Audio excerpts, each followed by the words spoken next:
I'm horrified that every single day women and children are being placed in situations where they are suffering physical abuse, certainly, but mental abuse and emotional abuse, sexual abuse, that all adds up to domestic violence even before we get to a homicide.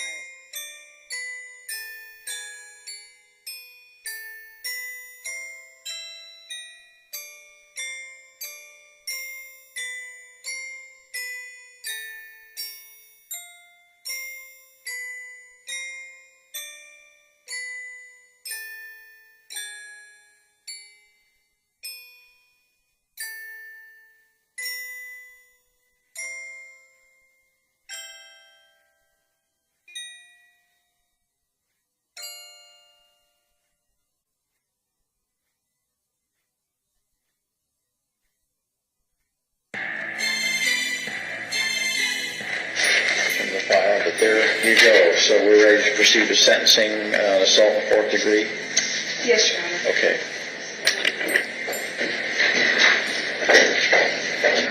If Your Honor will recall, as I said, we had done a pre-plea. Originally, this was charged as a ballot measure 11 crime, and the state is always very reticent to have indicted on a ballot measure 11 crime and then to allow a plea to something lesser. However, this is, I think, an extenuated circumstance, not only in the result that we're going to get to, but also in the facts. Originally, the only statement that the defendant gave was that the victim was, quote-unquote, trying to rape her.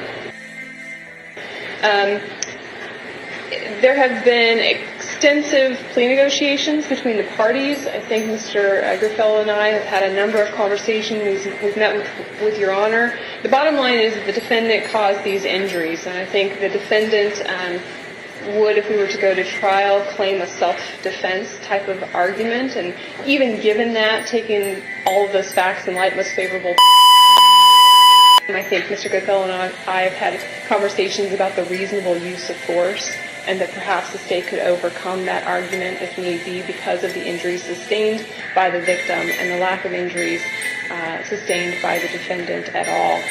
So given all of that, Your Honor, this is the result that we have come to. The defendant doesn't have any prior criminal history, and that clearly was another one of the circumstances that we took into consideration when fashioning this resolution. Again, I know that there's custody issues, and I think that we had taken that into consideration, and that's why we had said no personal contact, so that child custody could be facilitated by a mutually agreed upon third party. Your Honor, the state is recommending 30 days in the Yamhill County Correctional Facility. The agreement was that parties could argue about the time in jail, with the ceiling being 30 days. Looking at the injuries, Your Honor, I think that 30 days is an appropriate sanction. The defendant needs to understand that even given the situation.